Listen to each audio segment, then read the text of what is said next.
The gunshot that rang out across the vast Arizona desert sent Theodora Adams into a panic as she clutched her newborn son to her chest. The infant's cries piercing the stillness of the night like a knife. Florence, Arizona Territory, 1883. That's where it all started, where her life changed forever, and where she found herself on the run from the law with nothing but a small bundle of joy and a terrible secret that could get them both killed. Theo, as most folks called her, hadn't intended to become a fugitive. 6 months ago, she'd been just another young woman working at the Silverado Hotel, keeping to herself and saving every penny. That was before she met Marshal William Blackstone, a man whose charm was matched only by his cruelty once the bedroom door closed. The purple bruises had faded from her skin, but the memory remained vivid as she urged her horse onward through the moonlit desert. The baby, only 2 weeks old, whimpered against her chest, swaddled tightly in a blanket she'd stolen along with the horse. "Hush now, Samuel," she whispered, her breath visible in the cool night air. "We've got to keep moving." The distant sound of hoofbeats made her blood run cold. They were following her, just as she feared. Blackstone's men wouldn't stop until they found her and the child he claimed as his property. The same child he'd sworn to beat the wickedness out of, just as he'd tried to do with her. "I won't let them take you," she promised the infant, spurring her horse toward a cluster of rock formations rising from the desert floor. "I won't let him hurt you like he hurt me." The hoofbeats grew louder, and Theo's heart hammered in her chest. She wasn't a skilled rider, her experience limited to the occasional leisurely trip around Florence with the hotel guests. The horse was tiring quickly, its sides heaving with exertion. They wouldn't outrun their pursuers much longer. As dawn broke over the eastern horizon, painting the desert in hues of pink and gold, Theo spotted a small cabin nestled against the foothills ahead. Smoke curled from its chimney. Someone was home. She hesitated, knowing that whoever resided there might turn her in for the reward Blackstone had surely offered. But with her horse about to collapse and her baby starting to cry in earnest, she had little choice. She directed her mount toward the cabin, praying that whoever lived there had more compassion than greed in their heart. As she approached, a tall figure emerged from the cabin, rifle in hand. The man stood on his porch, watching her approach with narrowed eyes. He wore simple clothing, a cotton shirt, denim pants, and worn boots, but even from a distance, Theo could see he had the hardened look of someone who knew how to handle himself in this unforgiving territory. "That's far enough," the man called out when she was within earshot. "State your business." Theo pulled her exhausted horse to a stop about 20 yards from the cabin. Samuel's cries grew louder, and she tried to soothe him while maintaining her grip on the reins. "Please," she called back, her voice cracking with fear and exhaustion. "I need help. They're after us." The man stepped forward, his rifle still ready but not aimed directly at her. As he came closer, Theo could see he was younger than she'd first thought, perhaps in his late 20s, with sun-bronzed skin and eyes the color of a summer storm. His dark hair fell in loose waves beneath a well-worn hat. "Who's after you?" he asked, his gaze darting to the small bundle against her chest. Before Theo could answer, the distant sound of hoofbeats reached them again. The man's expression hardened as he looked beyond her to the open desert. "Get inside," he said, lowering his rifle. "Now." Theo didn't need to be told twice. She slid from the saddle, nearly collapsing as her feet hit the ground. The man caught her arm, steadying her as she clutched Samuel protectively. "My horse," she said weakly. "I'll take care of it." He guided her toward the cabin door. "Get inside and stay quiet." The interior of the cabin was sparse but clean, a single room with a small stove, a rough-hewn table with 2 chairs, and a narrow bed against the far wall. Theo sank onto one of the chairs, cradling Samuel against her shoulder as she tried to quiet his cries. Through the window, she watched the man lead her horse around to the back of the cabin, out of sight from the approaching riders. When he returned, he closed the door behind him and moved to the window, peering out cautiously. "They'll be here soon," he said without looking at her. "4 riders moving fast. Friends of yours?" "No," Theo whispered, her voice trembling. "They work for Marshal William Blackstone from Florence. They want to take my baby." The The man glanced at her then, his eyes flicking to the infant. Why would a marshal want your child? Theo swallowed hard. Because he's the father, and because Blackstone is dead, I killed him. She expected the man to throw her out immediately to hand her over to the approaching riders, but instead, he simply nodded and returned his attention to the window. I figured it was something like that, he said. The baby yours? Of course he's mine, Theo said fiercely. That's not what I meant. He turned to face her. Is he yours by choice, or did Blackstone force himself on you? Theo's eyes filled with tears. I didn't want. He said he'd have me thrown in jail if I didn't. The man's jaw tightened, but he said nothing more. He moved to a trunk in the corner, withdrew a shotgun, and checked that it was loaded. My name's Ethan O'Malley, he said as he worked. I don't much care for marshals who abuse their power, especially with women. Theodora Adams, she replied softly. Though most people call me Theo, and this is Samuel. Ethan nodded, then placed a finger to his lips as the sound of hoofbeats grew louder. He positioned himself beside the door, shotgun ready. The riders slowed as they approached the cabin. Theo held her breath, pressing Samuel's head gently against her shoulder to muffle his whimpers. A sharp knock came at the door. Hello inside, anyone home? Ethan glanced at Theo, putting a finger to his lips again before answering. Who's asking?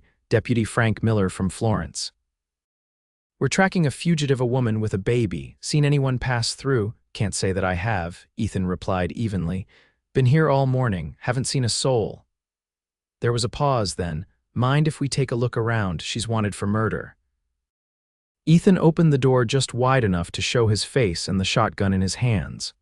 4 men sat on horseback outside, led by a squat, ruddy-faced man with a deputy's badge pinned to his vest. Actually, I do mind, Ethan said. This is private property, and I don't recall you showing me a warrant, the deputy scowled. We don't need a warrant to pursue a fugitive. You do to search my home, Ethan countered, and like I said, I haven't seen anyone. One of the riders pointed toward the back of the cabin. There's tracks leading around back. The deputy's eyes narrowed. You sure about that, mister? Because it looks like someone rode in here not long ago. Ethan didn't flinch. Those would be my tracks. Just got back from checking my traps this morning. Then you wouldn't mind if we verified that. The deputy started to dismount. In one fluid motion, Ethan stepped onto the porch, shotgun raised. I would mind, actually. This is O'Malley land, and unless you've got a warrant, you'd best be on your way. The deputy froze, one foot still in the stirrup. The other men tensed, hands hovering near their holsters. You're interfering with the law, O'Malley, the deputy warned. No, I'm enforcing my rights, Ethan replied calmly. Now I've got work to do, so unless you want to see a judge about getting that warrant, I suggest you move along. For a long moment, nobody moved. Theo held her breath, pressing herself against the wall beside the window, out of sight but close enough to hear everything. Finally, the deputy remounted his horse. We'll be watching the roads, he said. That woman's a murderer, and that child belongs with its kin. Then I'll keep an eye out, Ethan said, not lowering the shotgun. Good day, gentlemen. The riders lingered a moment longer before turning their horses and riding away. Ethan remained on the porch until they were dots on the horizon, then came back inside, closing the door firmly behind him. Theo released the breath she'd been holding, tears of relief streaming down her face. Samuel had fallen asleep against her shoulder, exhausted from their desperate flight. Thank you, she whispered. I don't know why you did that, but thank you. Ethan set the shotgun aside and moved to the stove where a pot of coffee had been brewing. Want some? He asked, ignoring her gratitude. Theo nodded, and he poured 2 cups, setting one before her on the table. They'll be back, he said as he took the seat across from her, with a warrant next time, most likely. I know, Theo said, taking a sip of the hot, strong coffee. I need to keep moving. Not today, you don't, Ethan replied. Your horse is spent and you look ready to collapse. Those men will be watching every road out of here for miles. I can't stay, Theo protested. I'm putting you in danger just by being here. Ethan studied her over the rim of his cup. Why don't you tell me the whole story, from the beginning? Theo hesitated, unsure how much to trust this stranger, but he had already risked himself to protect her and Samuel, and she desperately needed an ally. I worked at the Silverado Hotel in Florence, she began softly. Marshal Blackstone stayed there whenever he was in town. At first he was charming. He left me gifts, paid me special attention. I was flattered. She looked down at her coffee, shame coloring her cheeks. I was naive. You wouldn't be the first, Ethan said, his voice surprisingly gentle, once he had me alone. Theo's voice faltered. He wasn't charming anymore. He was cruel, violent. He said if I ever told anyone, he'd have me arrested for theft or worse. She gently stroked Samuel's downy head. When I realized I was with child, he was furious, said I'd trapped him, though he was the one who forced me. Ethan's knuckles whitened around his cup, but he remained silent. He said when the baby came, he would take it, claim I was unfit. He had a wife back east who couldn't bear children. He planned to pass my baby off as an orphan they'd adopted. Theo's eyes filled with fresh tears. 2 weeks ago, Samuel was born. Blackstone came to see him, and he was drunk. He said the baby looked weak, that he'd teach him to be a man by beating the weakness out of him. He grabbed Samuel so roughly. She shuddered at the memory.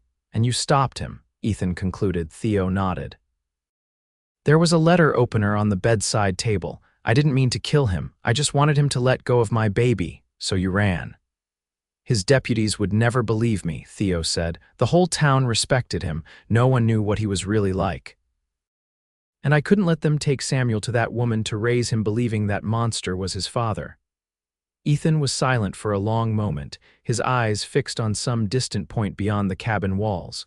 Finally, he said, "You need rest. Take the bed, I'll keep watch." "But we'll figure out what to do next after you've slept," he cut in, his tone brooking no argument. "You're no good to your boy if you collapse from exhaustion." Theo wanted to protest further, but the mention of sleep made her realize just how bone-weary she truly was. She'd been riding through the night, afraid to stop even for a moment. "Thank you," she said again, rising shakily from the chair. She carried Samuel to the narrow bed, lying down with him still cradled in her arms. "I won't let them take him," Ethan said quietly as she settled onto the thin mattress. "Get some sleep, Theo." Those were the last words she heard before exhaustion claimed her. When Theo awoke, the quality of light streaming through the cabin's windows had changed. Late afternoon, she guessed. Samuel wasn't in her arms, and for one terrifying moment, panic seized her heart. She bolted upright, eyes darting wildly around the cabin. Relief flooded her when she saw Ethan sitting at the table, cradling Samuel awkwardly but carefully in one arm while he worked at cleaning a pistol with his free hand. "He was fussing," Ethan explained without looking up. "Figured you needed the sleep more than he needed you right that moment." "Hope you don't mind." Theo pushed her tangled hair from her face and stood, smoothing her rumpled dress. "No, thank you, I can take him now." Ethan carefully handed the infant back to her. His fingers brushed against hers in the exchange, calloused but surprisingly gentle. "He's got a good set of lungs," he commented. "Reminds me of my sister's youngest." Theo settled Samuel against her shoulder, patting his back soothingly. "You have family nearby?" "Not anymore." Ethan resumed cleaning his pistol. "My sister and her husband moved to California 2 years back. This was our parents' homestead. I'm all that's left here now." "I'm sorry," Theo said, not entirely sure what she was apologizing for. Ethan shrugged. "It's a hard country. People come and go." He reassembled the pistol with practiced ease. "I checked on your horse while you slept. He'll be fit to ride by tomorrow, but those deputies will still be watching the main routes." "We need to leave anyway," Theo insisted. "I can cut across country, avoid the roads." "And go where?" Ethan asked, finally looking up at her. "They'll be watching the nearest towns, the stage routes, the railroad, and you've got an infant who needs proper shelter and care." "I don't know," Theo admitted, the desperation she'd been holding at bay threatening to overwhelm her. "I just know I can't let them take him." Ethan set the pistol aside and leaned forward, elbows on his knees. "I think I might have a solution, but you're not going to like it." "What is it?" "You stay here." Theo stared at him. "But you just said they'll be back with a warrant." "They will," he agreed. "But by then, you won't be Theodora Adams, fugitive from Florence. You'll be Theodora O'Malley, my wife, who's been here all along with our newborn son." Theo's mouth fell open in shock. That's absurd. No one would believe that." "Why not? I keep to myself." Most folks around these parts know of me but don't know much about me. I make occasional supply runs to town but otherwise stay out here trapping and hunting. It's not so far-fetched that I'd have taken a wife without much fanfare. But marriage, you can't be serious. Ethan's expression remained impassive. It would be in name only, of course, just a story to tell the law. You'd have shelter protection. The boy would have a chance to grow up safe. And what do you get out of this arrangement? Theo asked suspiciously. Something flashed in Ethan's eyes, a momentary glimpse of vulnerability quickly masked. Company, I suppose, and the satisfaction of helping a woman and child in need. You'd risk harboring a fugitive for company? I've had my own run-ins with men like Blackstone, Ethan said quietly. Men who use their position to hurt others, who think their badge puts them above the law. Men who believe women and children are property to be owned and controlled. He stood abruptly and moved to the window, looking out at the lengthening shadows. Besides, you didn't murder him. You defended yourself and your child. There's a difference. Theo cradled Samuel closer, torn between hope and suspicion. The offer seemed too good to be true, but what alternative did she have? She had no money, no friends she could trust, and nowhere to go that Blackstone's deputies wouldn't eventually find her. How would we make anyone believe we're married? She asked finally. Ethan turned back to her. I've got my mother's wedding ring in that trunk. You'd wear it. We'd come up with a simple story, say we met when I was in Florence last spring, married quiet-like because neither of us wanted a fuss. The boy was born early, that's all. It was a desperate plan, but no more desperate than fleeing blindly into the desert with an infant. What if someone recognizes me? She asked. Most of the homesteaders and ranchers around here rarely go to Florence. They trade in smaller settlements closer by, and you'd be surprised how different a person can look with a change of clothing and hairstyle. Theo found herself considering it seriously. How long would this arrangement last? Until it's safe, Ethan replied with a shrug. Until Blackstone's death becomes yesterday's news and his deputies have other criminals to chase, or until you decide you want to move on. Samuel began to fuss against her shoulder, his tiny face scrunching up in discomfort. Theo rocked him gently, making soothing sounds. He's probably hungry, she murmured, embarrassed. Ethan nodded and turned away, giving her privacy. I'll go check on the horses. There's fresh water in that bucket if you need it. When he had gone, Theo sat in the chair by the table and nursed Samuel, her mind racing with the implications of Ethan's offer. Could she really pretend to be this stranger's wife? Could they convince anyone who came looking? And even if they could, what kind of life would that be, living a lie, always waiting for the truth to catch up with them? Yet when she looked down at Samuel's innocent face as he nursed, she knew she would do anything to protect him. Anything. By the time Ethan returned, she had made her decision. If we do this, she said as he closed the door behind him, there need to be rules, boundaries. Ethan hung his hat on a peg by the door, of course. I'll sleep there, Theo pointed to a corner of the cabin. With Samuel, you keep the bed. Ethan shook his head. That won't do. You take the bed with the boy. I'm used to sleeping rough. I'll make a pallet by the fire. And this is temporary, Theo continued. Just until it's safe, like you said. Just until it's safe, Ethan agreed, and we need a more convincing story than just meeting in Florence. If anyone asks detailed questions. Ethan pulled out the chair across from her and sat. You're right, we should get our story straight. He studied her face for a moment. Where are you from originally? Missouri, Theo answered. St. Louis. My parents died of influenza when I was 16. I came west with a family friend who was heading to California, but I got sick in Florence and had to stay behind. That part's true, at least. Ethan nodded. I was born here in the territory. My father built this cabin, raised me and my sister here. He died 5 years ago. Heart gave out while he was mending fences. My mother followed him a year later. Grief, I think, more than anything physical. I'm sorry, Theo said, and meant it. There was a depth of sadness in Ethan's eyes when he spoke of his parents that resonated with her own losses. So we say we met when I came to Florence for supplies last spring, Ethan continued, pushing past the moment. You were working at the hotel. We took to each other right away. And married quickly, Theo added. Because I had no family to consider, and you were eager to bring a wife home to your empty cabin. Sounds believable enough. Simple stories are easier to remember. Ethan rose and moved to the stove. Are you hungry? I've got some stew I can heat up. Theo realized she hadn't eaten since the previous day. Yes, please. As Ethan busied himself with the stew, Theo looked around the cabin with new eyes. Could this sparse, lonely place become a home, even temporarily? Could she and Samuel find safety within these walls with this stranger who had already risked himself to protect them? Why are you really doing this? She asked suddenly. The truth. Ethan's movements stilled for a moment before he resumed stirring the pot. I told you. I don't care for men like Blackstone. That's not reason enough to take in a fugitive and her child, to claim that child as your own. Ethan was silent for a long moment. Then, without turning to face her, he said, My sister was 15 when the cavalry officer came through. He was handsome, charming, said all the right things, left her with child and a collection of bruises. My father wanted to hunt him down, but he was already gone, transferred to another post. The baby didn't survive the birth. His voice grew tight. Neither did my sister. He turned to look at Theo then, his eyes hard with old pain.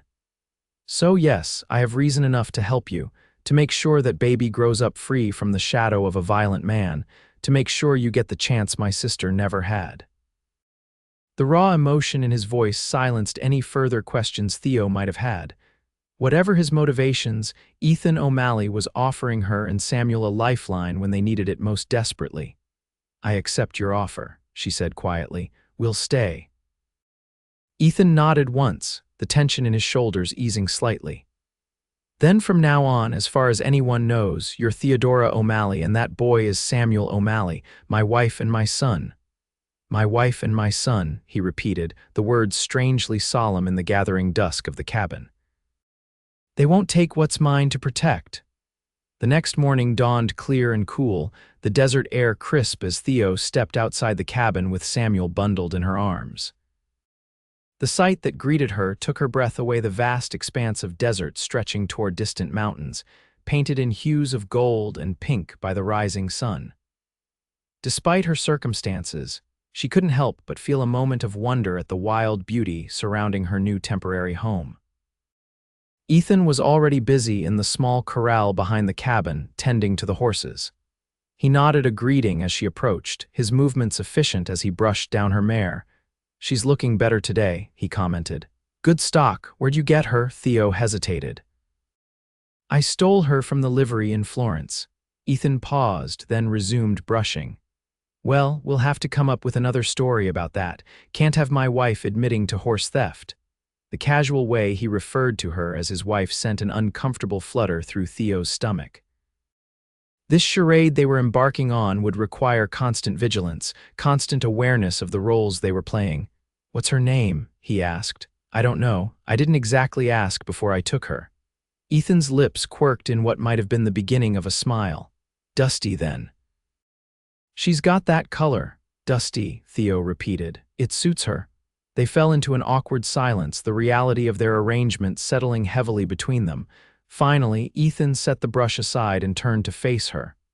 I need to ride into the trading post today, he said.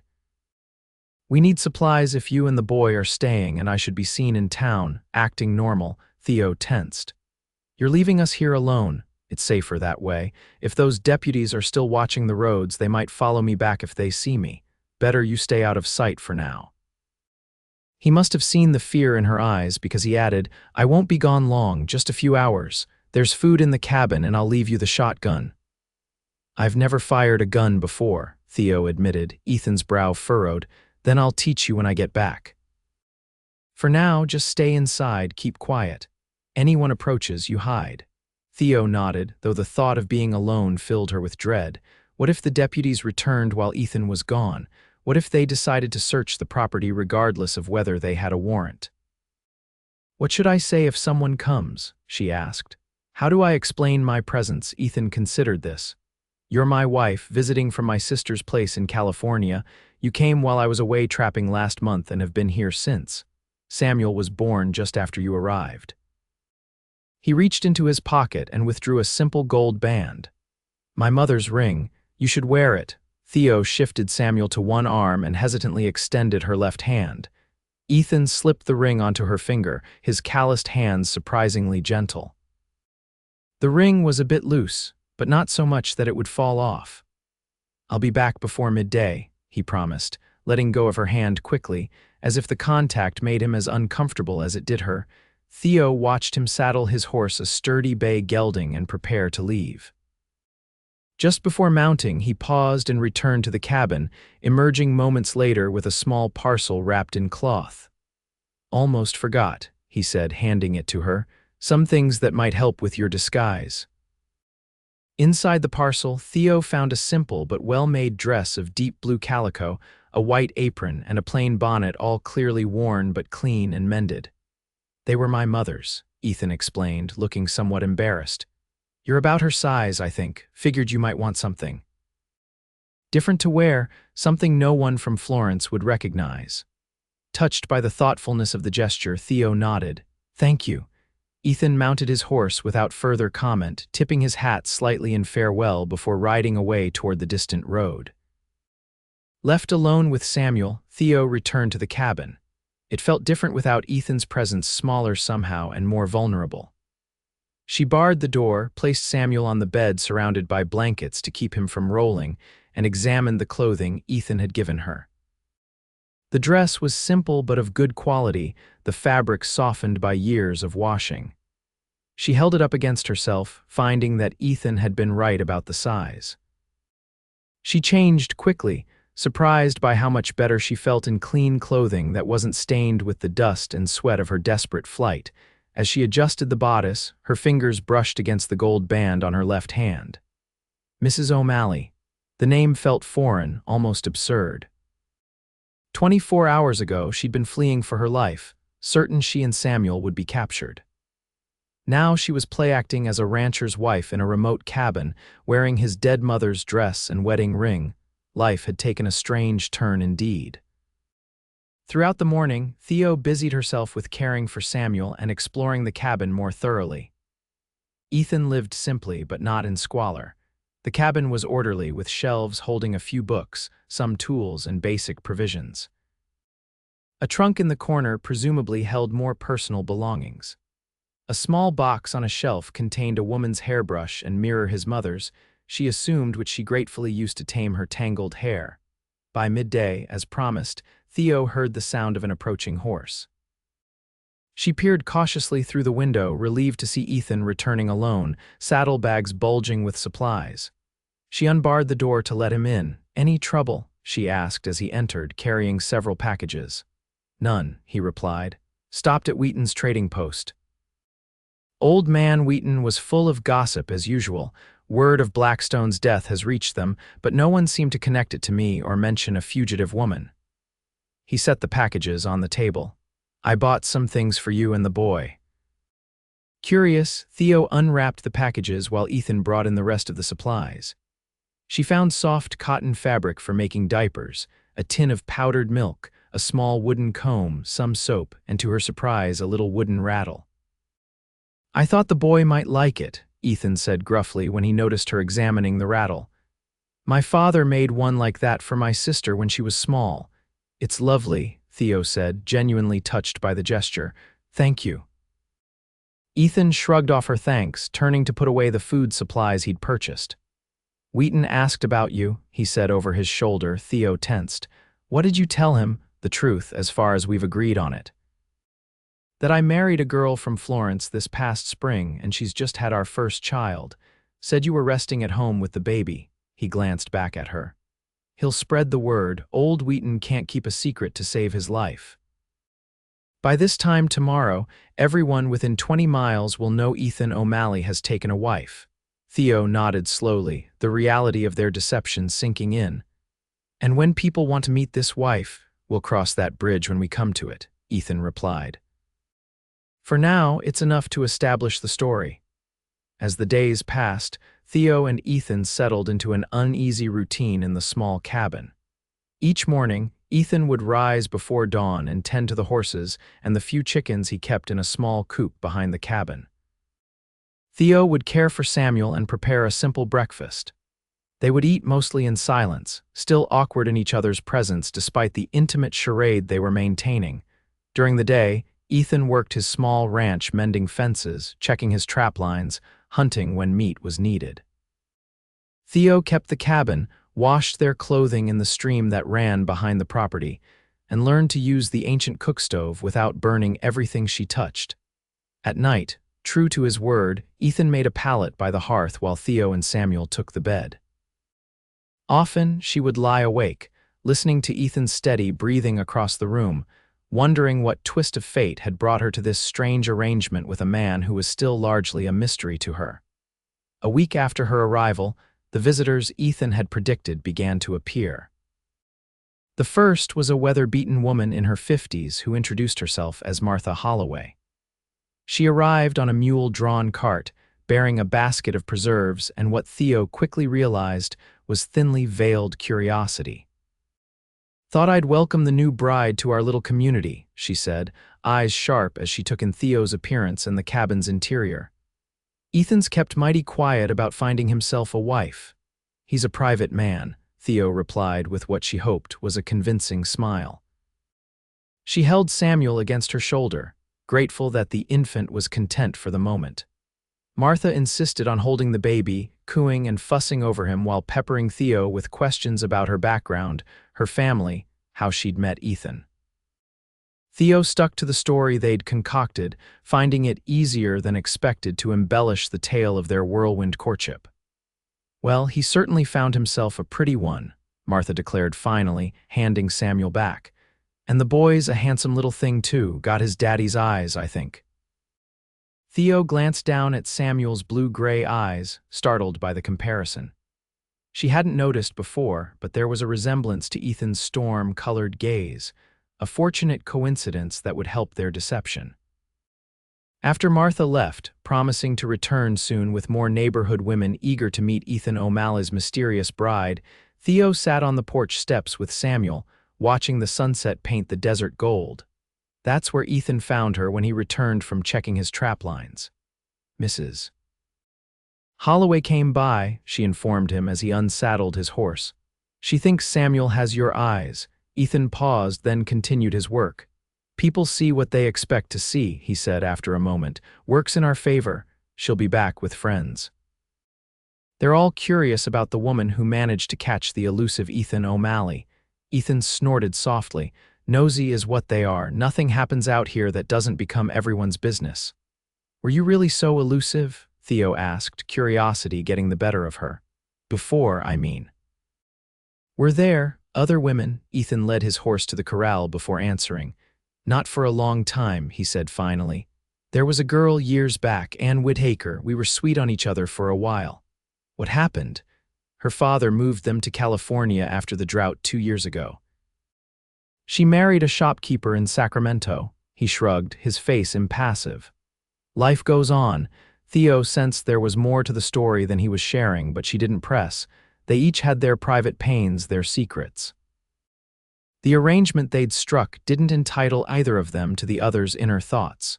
2 days later, Sheriff Ellis rode out to the cabin. Ethan had been expecting him, had warned Theo that the local law would eventually come calling, especially with rumors of a fugitive woman in the territory. Still, the sight of the lawman approaching sent Theo's heart racing with fear. "Stay calm," Ethan murmured as they watched the sheriff approach from the porch. "Remember, you're Theodora O'Malley now. You have nothing to fear." He placed a hand at the small of her back the first time he had touched her so casually, and the warmth of it was strangely steadying.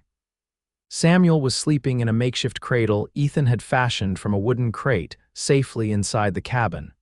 "Afternoon, Sheriff," Ethan called as the man dismounted. "What brings you out this way?" Sheriff Ellis was a tall, lean man with a silver-streaked beard and the weathered face of someone who had spent decades in the Arizona sun. His eyes were keen as they moved from Ethan to Theo and back again. "Heard you'd taken a wife, O'Malley," he said, removing his hat as he approached the porch. "Came to offer my congratulations. Mrs. O'Malley," he added with a nod to Theo. "Thank you, Sheriff," Theo replied, forcing herself to meet his gaze steadily. "It's a pleasure to meet you, likewise." The sheriff's eyes lingered on her face a moment too long before turning back to Ethan. "Mind if I water my horse? Rode out from town and he's parched." "Help yourself," Ethan said, gesturing toward the water trough by the corral. As the sheriff led his horse away, Ethan squeezed Theo's arm gently. "You're doing fine," he whispered. "Just keep it simple." When the sheriff returned, Ethan invited him inside for coffee. Theo busied herself at the stove, grateful for the distraction while the men made small talk about the weather and the condition of the roads. "Got word from Florence about a woman fugitive," the sheriff said casually as Theo placed cups of coffee on the table. "Killed Marshal Blackstone, they say, took off with a newborn." Theo's hands trembled slightly as she took her own seat, but she forced herself to remain outwardly calm. "We heard something about that at the trading post," Ethan replied, equally casual. "Terrible business. What'd she kill him for?" the sheriff shrugged. Deputies weren't clear on the details. Just that she was a hotel worker, stabbed him in her room, then stole a horse and fled. "They think she might have headed this way." "Haven't seen any strangers passing through," Ethan said, taking a sip of his coffee. "Though we don't get many visitors out here anyway, except for Martha Holloway and her gossip brigade." The sheriff chuckled, then turned his attention to Theo. "You're from Florence originally, Mrs. O'Malley?" "Yes," Theo answered, her throat dry despite the coffee. "That's where Ethan and I met." "At the Silverado Hotel," Ethan added. "Theo was working there when I came through last spring." The sheriff nodded thoughtfully. "Might have known this woman then. Adams, I believe the name was, Theodora Adams." Theo's heart nearly stopped at hearing her real name, but years of hiding her feelings from Blackstone had taught her how to maintain a calm facade. "The name sounds familiar," she said carefully. "But there were several girls working at the hotel. I didn't know them all well." "When exactly did you leave Florence, Mrs. O'Malley?" "Late May," Ethan answered before Theo could. "Right after we were married by the circuit preacher, brought Theo straight home." "Must have been quite a change," the sheriff observed, his eyes still on Theo, "going from town life to out here in the middle of nowhere." "It was an adjustment," Theo agreed, "but worth it."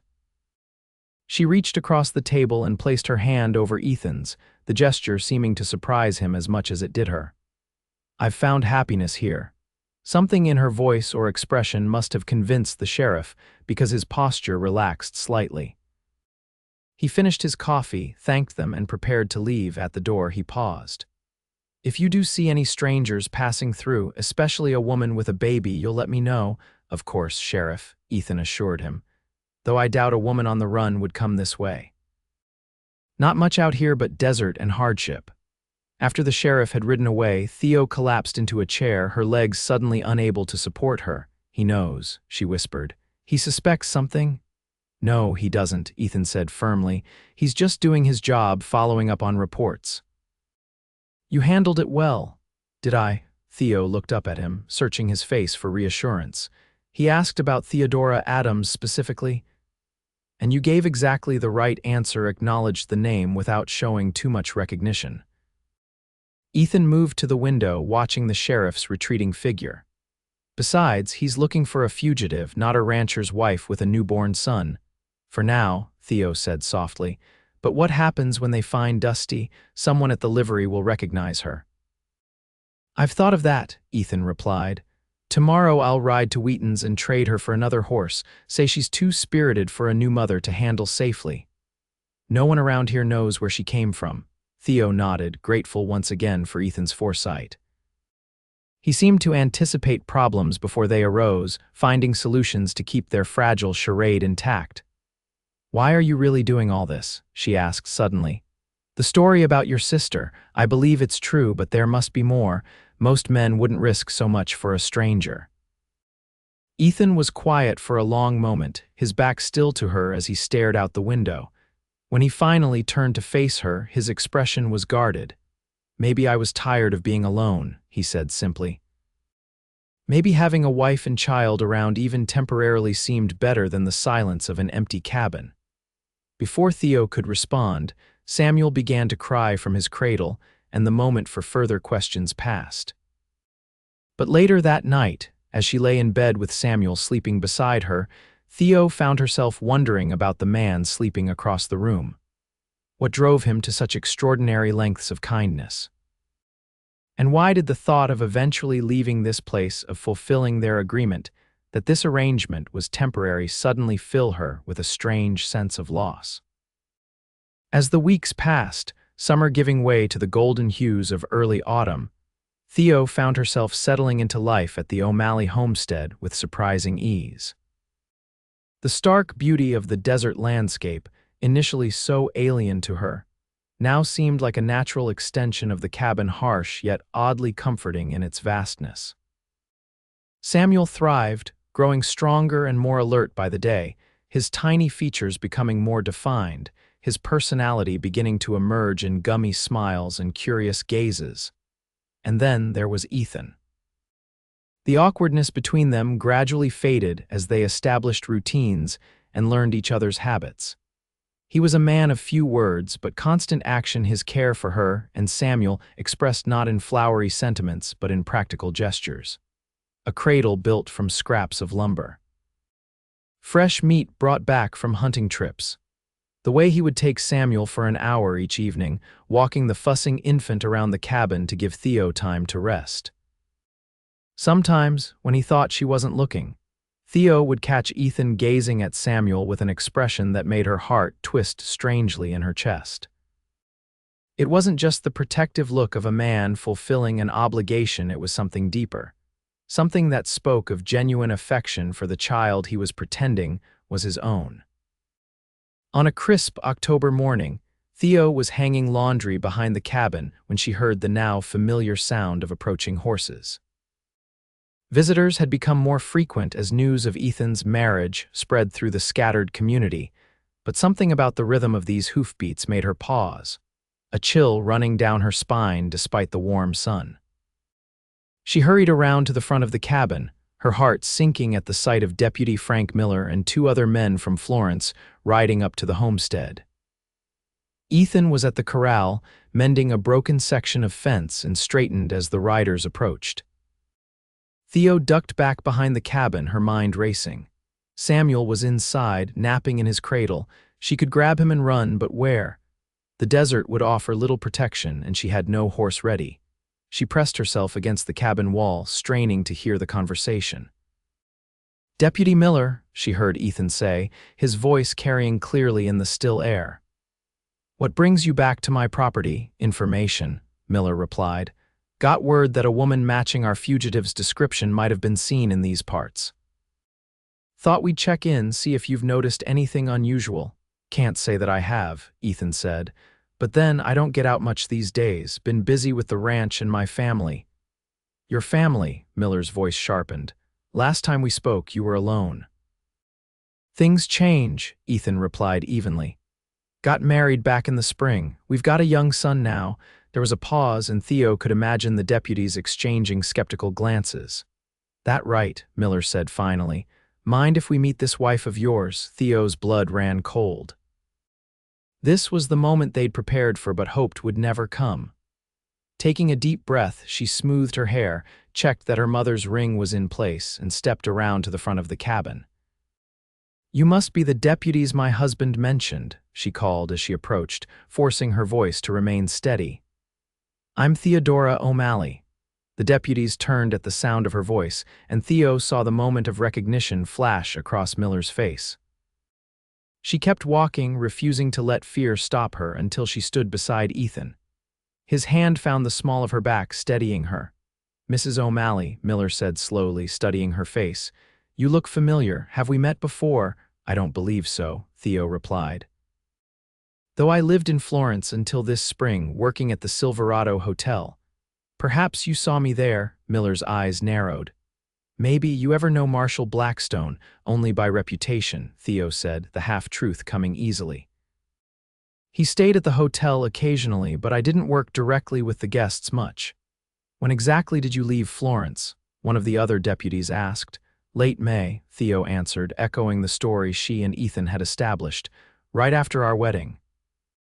"Convenient timing," Miller observed, "just before Blackstone's murder."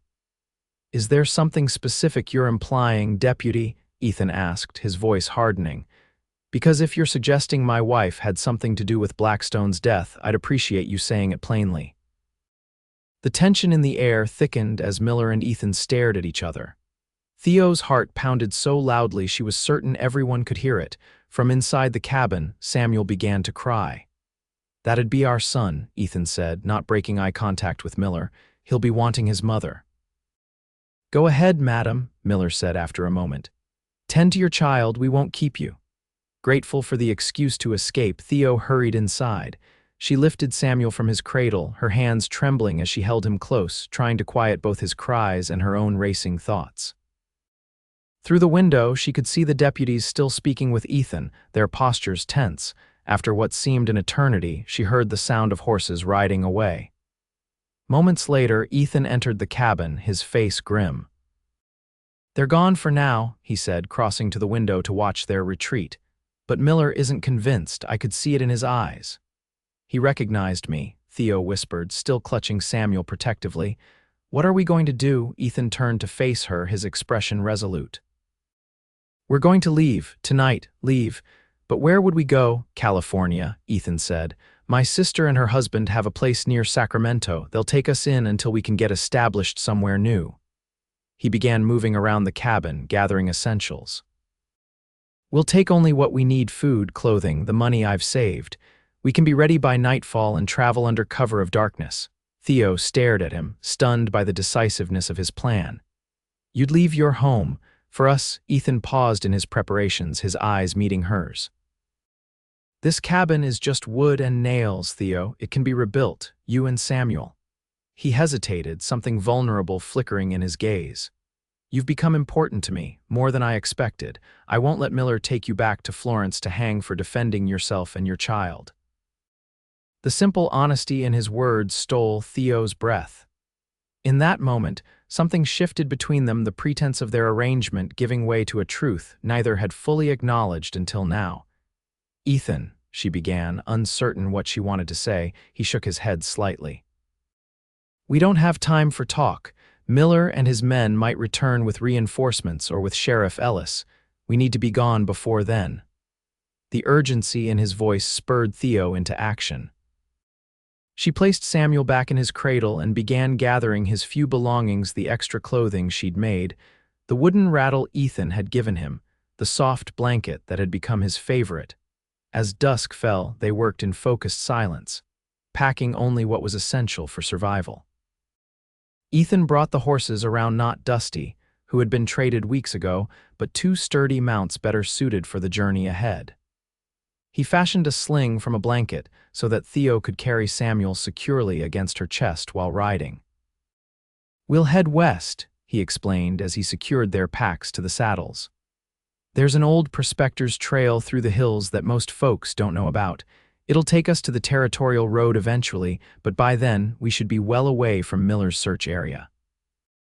Theo nodded, trying to calm the fear and uncertainty churning inside her.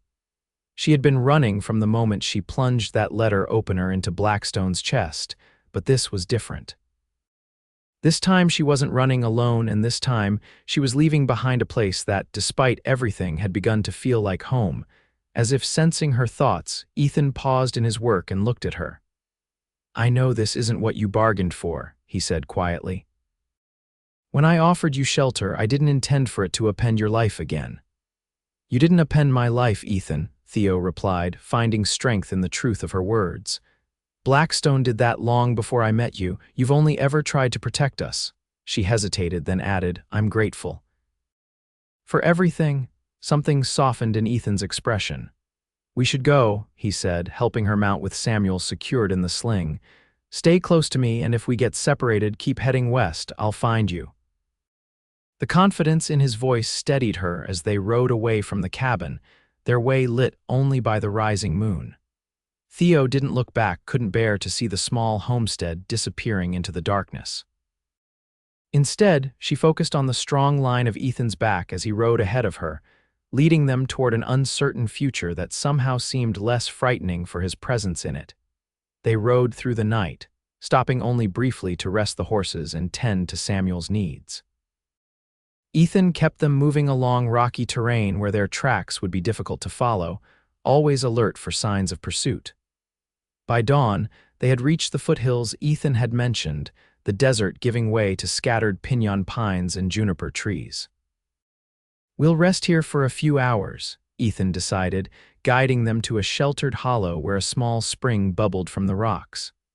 "The horses need water, and so do we." Theo dismounted gratefully, her body aching from the unaccustomed hours in the saddle. Samuel had been remarkably good throughout the night journey, sleeping against her chest for most of it, waking only when hunger demanded. As she nursed him in the shade of a gnarled juniper, Ethan built a small, smokeless fire to heat coffee. The normalcy of the gesture, his careful arrangement of twigs, the way he placed the battered coffee pot just so on the flames brought an unexpected lump to Theo's throat. In the midst of their flight, he was still ensuring her comfort. How far to California? She asked when he brought her a steaming cup. 4, maybe 5 days if we make good time, Ethan replied, settling beside her. "We'll need to stop at a trading post for more supplies, but I know a place where they don't ask questions." Theo nodded, sipping the strong black coffee gratefully. "Your sister, will she mind us arriving unannounced? Sarah's got a soft heart and a house big enough for guests. She and her husband, James, have been after me to move out their way for years." He glanced at her. "You'll like her, I think, and she'll love Samuel." The easy way he included her and the baby in his future plans sent a strange warmth through Theo's chest. Their marriage might have begun as a convenient fiction, but somewhere along the line, the boundaries between pretense and reality had begun to blur. "What will we tell her?" Theo asked. "About us, I mean." Ethan was quiet for a moment. "The truth, I think, at least most of it. Sarah will understand why I helped you, and we can trust her and James not to reveal your whereabouts." And after that, Theo couldn't quite bring herself to meet his eyes. "What happens once we're safe in California?" The question hung between them, laden with unspoken meanings. Their arrangement had always been temporary, a means of protection until the danger passed. But now, facing a future beyond the immediate threat, neither seemed eager to define what came next. "That would be up to you," Ethan said finally. "You and Samuel could stay with Sarah until you decide where you want to go, or—" He hesitated, then continued more softly, "or you could stay with me, not as a pretense, but as a real family, if you wanted that." Theo's heart skipped a beat at the tentative offer in his words. She looked up, finding his storm-gray eyes watching her with a vulnerability she'd rarely seen in him. "Are you proposing to me, Ethan O'Malley?" she asked, her voice barely above a whisper. "For real this time?" A slight smile touched his lips. "I suppose I am, not very romantically, I'll admit." "We're already married, according to everyone who knows us," Theo pointed out, a matching smile tugging at her own mouth. "On paper, maybe, but not in truth." Ethan set his coffee aside, his expression growing serious. "I know this began as a way to keep you and Samuel safe. I never expected to care for you both the way I do, but these past months watching you with him, seeing your strength and your kindness. I've come to think of you as more than just a woman I'm helping." Theo's breath caught in her throat. "And how do you think of me now?" "As the woman I want to build a life with," Ethan said simply. "As someone I could love if given the chance." The words, so honest, so devoid of pretense, moved Theo deeply. In the months she'd known him, Ethan had never made promises he couldn't keep or offered pretty words without meaning behind them. If he said he could love her, she believed him. Samuel stirred against her breast, his tiny hand curling and uncurling in sleep. Theo looked down at her son, then back at Ethan. I think I'd like to try," she said softly. "Being a real family, I can't promise that I already love you, but I care for you, I trust you." "That seems like a good place to start." The smile that transformed Ethan's face then was like sunrise breaking over the desert, warming every part of her. Slowly, giving her time to pull away if she wished, he leaned forward and pressed his lips to hers in a gentle kiss. It was their first kiss, despite months of pretending to be husband and wife. Theo's eyes fluttered closed as she leaned into the contact, surprised by the rightness of it, by the way her heart quickened at his touch. When they parted, Ethan's eyes held a new light. "We should rest while we can," he said, though he made no move to leave her side. "We'll need to keep riding by midday." Theo nodded, settling more comfortably against the tree trunk with Samuel cradled in her arms. Ethan stretched out nearby, his hat tipped over his eyes to block the morning sun, but his hand found hers in the space between them, fingers intertwining as naturally as if they'd been doing it for years. As she drifted into an exhausted sleep, Theo reflected on the strange turns her life had taken. She had fled Florence as a desperate fugitive, certain her future held nothing but fear and hiding. Now, against all odds, she found herself moving toward a new life with a man who saw not her past mistakes but her courage and worth. Perhaps, she thought as sleep claimed her, this was what people meant when they spoke of second chances. They traveled for 3 more days, keeping to back trails and making camp in secluded spots each night. Ethan was a skilled woodsman, finding water where Theo saw only dry earth, tracking game for fresh meat, always aware of their surroundings. They encountered no other travelers, for which Theo was deeply grateful. On the 4th day, they stopped at the trading post. Ethan had mentioned a ramshackle building run by a one-eyed former mountain man who asked no questions and seemed entirely uninterested in their story. They replenished their supplies and continued westward, the terrain gradually changing as they left the Arizona territory behind. The California border brought them into more populated areas, and Theo found herself growing tense whenever they passed other travelers on the road. Ethan noticed her anxiety and reached across to squeeze her hand reassuringly. "Most folks out here are focused on their own concerns," he told her, "and nobody from Florence is likely to recognize you now anyway." It was true. Weeks of desert sun had darkened her once fair skin, and the rigors of their journey had leaned out her already slim frame. Her hair, which she'd worn pinned up at the hotel, now hung in a simple braid down her back. Even her posture had changed, the timid hotel maid replaced by a woman who sat straight in the saddle, eyes alert to her surroundings. By the 6th day of their journey, the landscape had transformed completely. Rolling hills covered in golden grass stretched before them, dotted with oak trees. In the distance, Theo could make out plowed fields and orchards, the first signs of the agricultural community where Ethan's sister lived. "We're close now," Ethan said, pointing to a cluster of buildings nestled in a valley ahead. "That's Willow Creek. Sarah and James have a place just beyond it." As they rode through the small town, Theo couldn't help noticing how different it was from Florence. The buildings were newer, the streets cleaner, with none of the rough frontier atmosphere she'd grown accustomed to. Children played in front of a whitewashed schoolhouse, and women in clean, pressed dresses greeted each other outside a general store. "It's lovely," she murmured, trying to imagine herself and Samuel living in such a place. Ethan nodded. "Different from what we're used to, but good land. Good people for the most part." They continued past the town, following a dirt road that wound through apple orchards heavy with ripening fruit. After about a mile, Ethan pointed to a 2-story farmhouse set back from the road, surrounded by well-tended gardens and a white picket fence. "That's Sarah's place," he said, an unmistakable note of affection in his voice.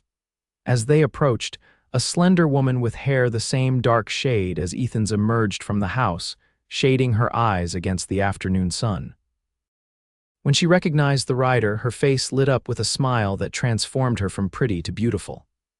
"Ethan," she cried, gathering her skirts and hurrying to the gate. James, come quick, Ethan's here." A broad-shouldered man appeared from a nearby barn, wiping his hands on a cloth.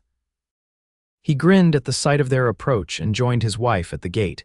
Ethan dismounted first, then helped Theo down with Samuel. Sarah's eyes widened as she took in the sight of them, travel-worn, dusty, and clearly unexpected. "Well, brother," she said, her gaze moving from Theo to the baby and back to Ethan. "It seems you have quite a story to tell." "That I do," Ethan agreed, stepping forward to embrace his sister. "Sarah, James, this is Theodora and our son Samuel." If Sarah was surprised by the introduction, she hid it well. Without hesitation, she moved to embrace Theo as well. "Welcome to our home," she said warmly. "Any family of Ethan's is family of ours." The simple acceptance in her words brought tears to Theo's eyes. After so many months of fear and hiding, the kindness of this welcome was almost overwhelming. James clapped Ethan on the shoulder and nodded to Theo. "You both look like you've had a long journey. Come inside where it's cool and we'll get you settled." Within an hour, Theo found herself clean, fed, and seated in Sarah's comfortable parlor with a freshly bathed Samuel sleeping peacefully in a proper cradle, one that had belonged to Sarah's own children, who were now in school for the day. While Samuel napped, Ethan explained their situation to his sister and brother-in-law. He told them about finding Theo fleeing from Blackstone's deputies, about taking her in, about their pretend marriage becoming something more real. He shared the truth about Samuel's parentage and Blackstone's death. Through it all, Sarah and James listened without judgment, their expressions showing only compassion and concern. "So you see," Ethan concluded, "we couldn't stay in Arizona, not with Miller and his men determined to find Theo." "Of course not," Sarah agreed firmly. "You did the right thing bringing her here." She turned to Theo with a gentle smile. "You're safe now, my dear. No one from Arizona will think to look for you here. We can help you get established," James added. "There's work for good hands in this valley, Ethan, and the Henderson place next door has been standing empty since old man Henderson passed last winter. His children moved back east and would be glad to sell, I imagine." Theo glanced at Ethan, surprised by how quickly their future seemed to be taking shape. The prospect of settling here in this peaceful place so far removed from the violence of her past was almost too wonderful to believe. "Thank you both," she said, her voice thick with emotion. "I don't know how we can ever repay your kindness." "Family doesn't need repayment," Sarah said simply. She rose and moved to check on Samuel in his cradle. "He's beautiful, Theodora. You must be so proud." "I am," Theo admitted, "though I worry about his future growing up with the shadow of how he came to be." Sarah looked up, her eyes gentle but firm. "Children aren't defined by the circumstances of their birth, they're shaped by the love they're given." She glanced meaningfully at Ethan. "And it seems to me this little one has plenty of love surrounding him." Later that night, after a family dinner that left Theo feeling more welcome than she had anywhere since her parents' death, she and Ethan were shown to a guest room at the back of the house.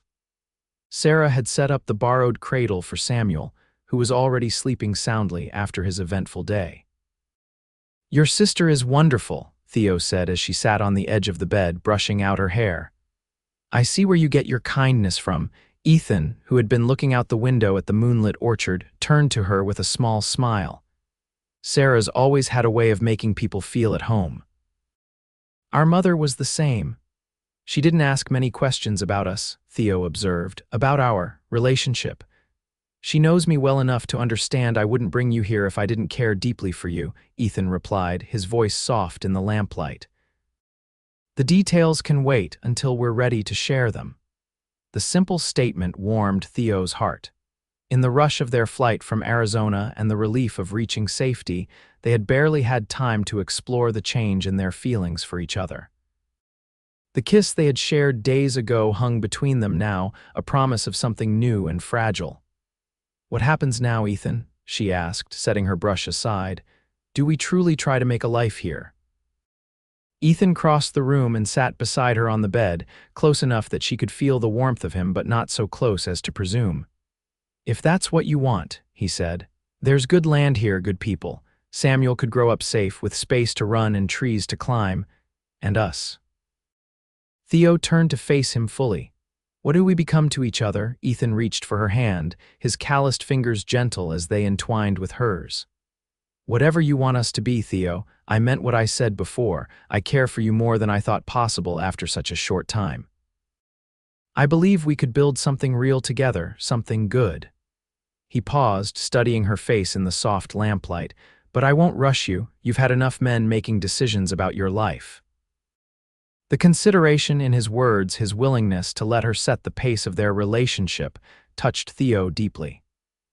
William Blackstone had never once considered her feelings or desires. He had taken what he wanted through force and manipulation.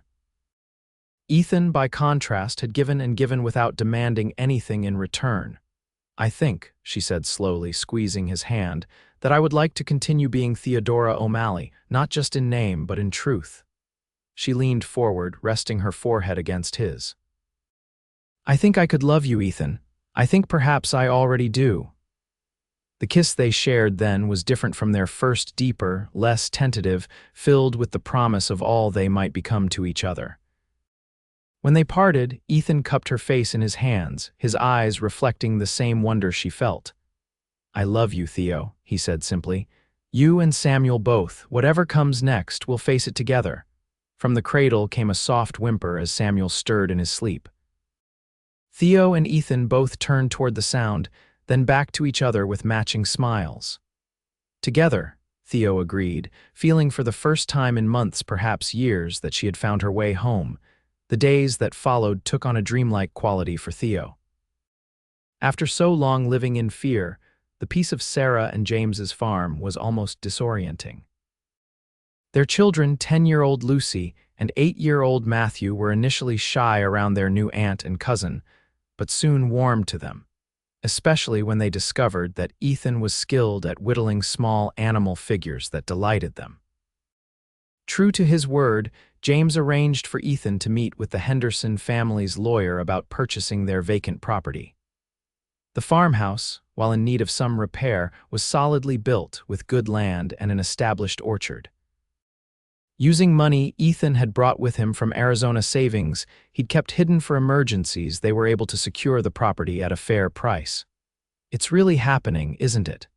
Theo asked as they walked through their new home for the first time, Samuel cradled in her arms. "We're starting over."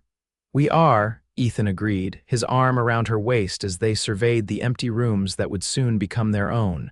"Though some things won't change." Theo looked up at him questioningly. "I'll still be protecting what's mine," he said softly, pressing a kiss to her temple. "You and Samuel both." In the weeks that followed, they settled into their new life with surprising ease. The farmhouse quickly filled with furniture, some purchased, some gifted by neighbors eager to welcome the newcomers. Ethan repaired the roof and outbuildings, while Theo planted a kitchen garden and learned from Sarah how to preserve the bounty of their small orchard for the winter ahead. They were married properly in the local church that November, a small ceremony with Sarah and James as witnesses. Theo wore a new dress of deep blue, with flowers in her hair, and Samuel, now nearly 6 months old, watching wide-eyed from Sarah's arms. When the minister pronounced them husband and wife, Ethan's kiss held all the certainty their first tentative embraces had lacked. "Mrs. O'Malley," he whispered as they walked back down the aisle together. "For real this time." News from Arizona reached them sporadically. A letter from Martha Holloway, forwarded through a chain of acquaintances, informed them that Deputy Miller had indeed returned to Ethan's abandoned cabin with reinforcements, but found it empty. The search for Theodora Adams had gradually lost momentum as more pressing matters demanded attention. By spring, Martha wrote, most folks had moved on to fresher gossip. One warm day in April, as Theo sat on their front porch watching Ethan teach Samuel, now crawling with determined energy, how to pet a newly acquired puppy, a rider approached their gate. Her heart still skipped a beat whenever strangers appeared, but she had learned to control her fear. The man was older, well-dressed, with a kind face beneath a neatly trimmed white beard. He dismounted carefully as if his joints troubled him and approached the porch with a courteous nod. "Mrs. O'Malley?" he inquired. "Yes," Theo replied cautiously.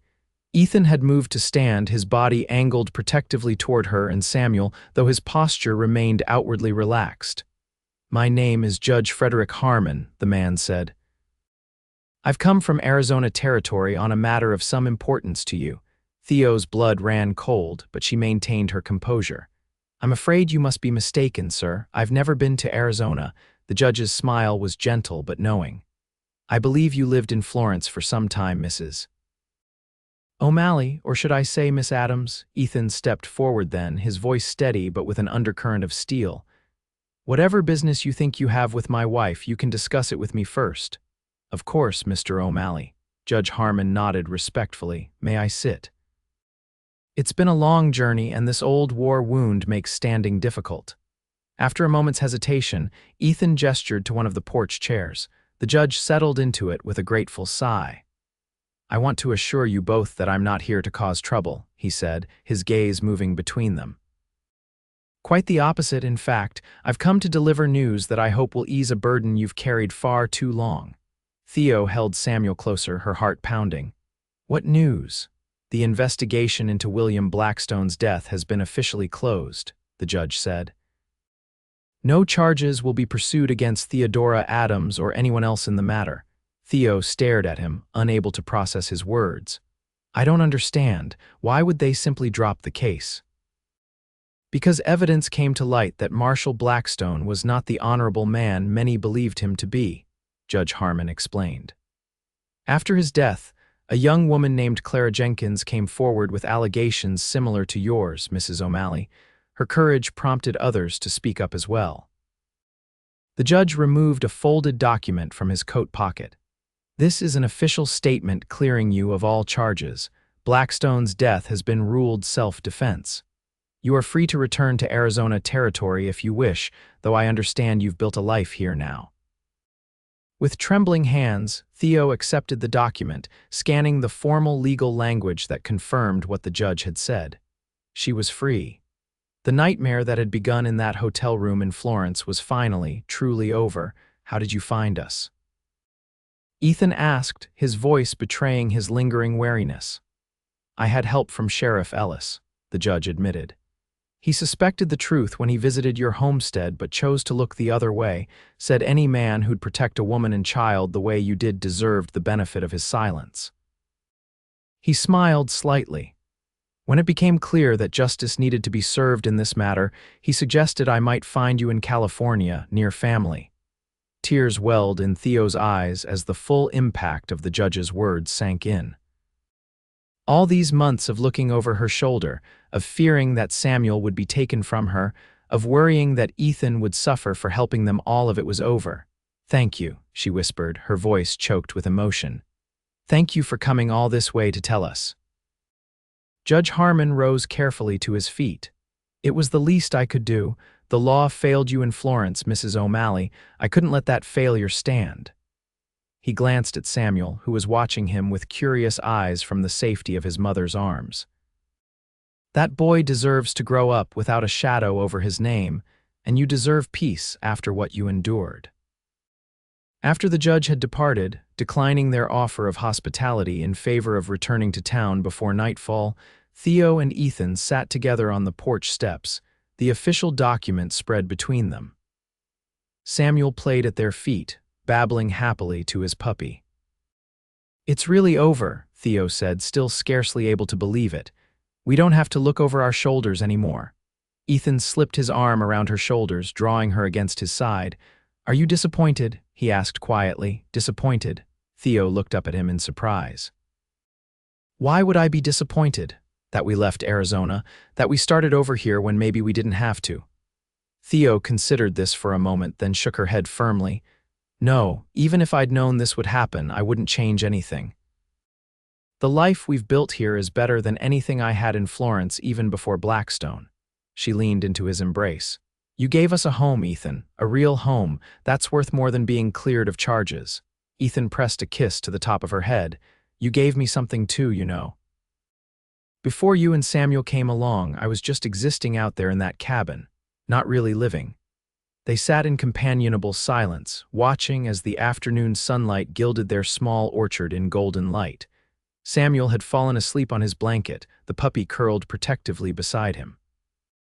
In the distance, the sound of a wagon approaching signaled Sarah and James arriving for their weekly family dinner, a tradition that had quickly become the highlight of Theo's week.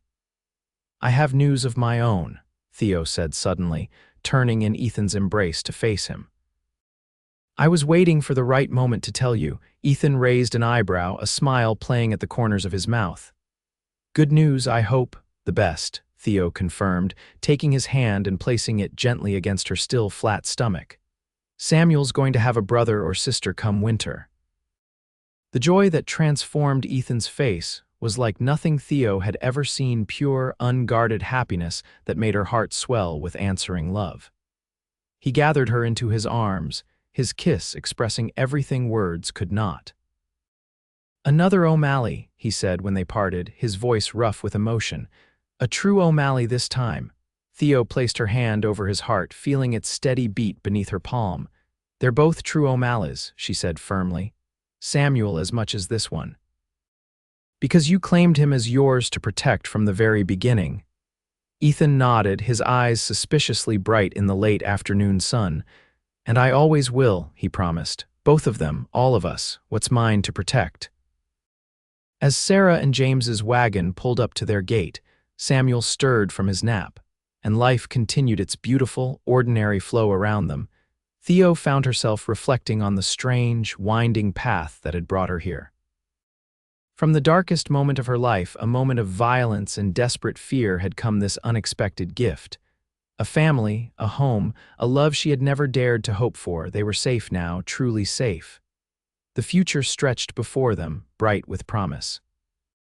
And whatever it held, they would face it together, the family that had begun with a desperate lie, but had transformed, against all odds, into the deepest truth of their lives. That winter, as snow dusted the dormant orchards of their small farm, Theodora O'Malley gave birth to a healthy baby boy they named James Ethan O'Malley. Samuel, now an energetic toddler, regarded his new brother with solemn curiosity before planting a gentle kiss on the infant's forehead, a gesture that brought tears to Theo's eyes. "Look at them," Ethan murmured as he sat on the edge of their bed, one arm around Theo's shoulders, the other hand gently cradling their newborn son. "Our family." Theo leaned against his solid warmth, contentment filling her heart as she watched Samuel carefully pat his baby brother's tiny hand. The journey that had brought them here, from a desperate escape across the Arizona desert to this moment of perfect peace, seemed almost dreamlike now. "They won't take what's mine to protect," Ethan had promised all those months ago. Looking at her family now, safe and whole and filled with love, Theo knew with absolute certainty that he had kept that promise and would continue to keep it for all the days to come.